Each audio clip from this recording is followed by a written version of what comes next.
What's going on, everybody? It's my Paul Bear. Thank you all so much for checking out another video.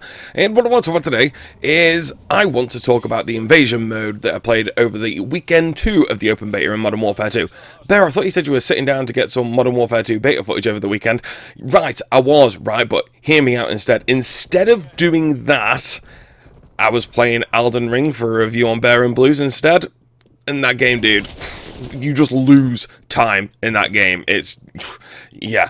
But I did get a chance to play it over on my PlayStation 5, and I was playing Invasion mode, and I was hitting that up, speaking and getting hit up. Thud, dickhead. And, right, the Invasion mode. A massive ground war with a lot of rooftops, a lot of places to hide. I think it could be the bear of many frustrations, but I really enjoyed it as well. Right, it's weird, I know, I'm going to bitch about something a lot, but I still came away from that thinking, this could be my main game mode, this could be the main game mode that I primarily play, because it was pretty nuts. You know, it was fun, it was relatively fast-paced, it was got a bit chaotic, and the genius, and fucking genius thing about this mode was that it's like one great big game of Drop Zone. Remember Drop Zone from Modern Warfare 3? I think they might have brought it back in Modern Warfare 2019 as well. It's kind of gone from me on that one, but nonetheless, Drop Zone from Modern Warfare 3, where they drop Kinder Eggs in certain areas and you just kind of all like jump in and bundle and fight over them. Similar concept on a massive scale. Genius. Absolutely genius. There's tanks roaming about, there are just, I want certain vehicles with turrets on the top. Get me, know my military terms. But it was fun, but there is a lot of problems with it. Now, the first biggest problem is, if you are a sniper, if you are a camper, which, alright, I'm pretty sure I'm not actually against snipers anymore. I think I've still got, like, Black Ops 2 PTSD or something. But that is going to be a mode that primarily caters to them. Good snipers are gonna just clean house, and I mean clean house.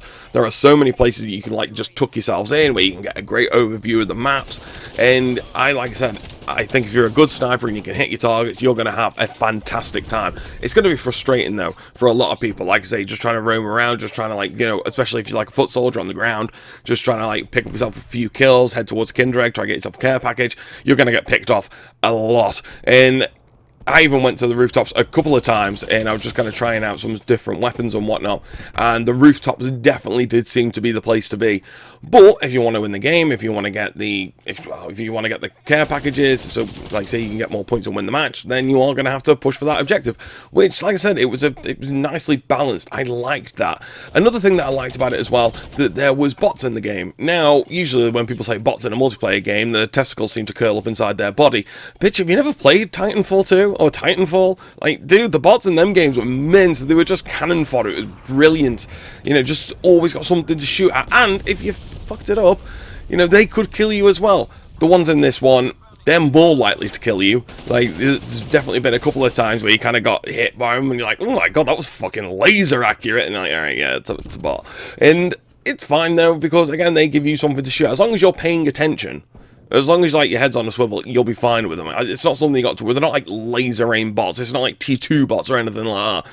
But if you just kind of, you know, flamboyantly saying, oh, it's just a bot, it can't do shit, thud, you know, it will have you if given the opportunity, which is fine. It's a nice balance. You don't want them to just be cannon fodder. You just want to be aimlessly just gulping around the map. What's going on?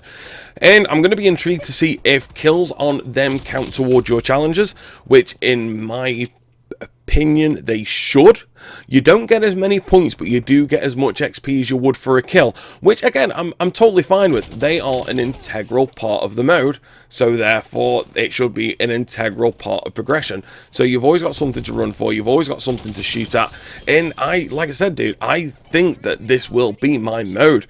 But how do you prevent the obvious elephant in the room? How do you prevent the sniping situation? How do you prevent the camping situation? Because there is going to be a lot of that. Well, first of all, give us dead silence, dickheads, but you're not going to do that, are you?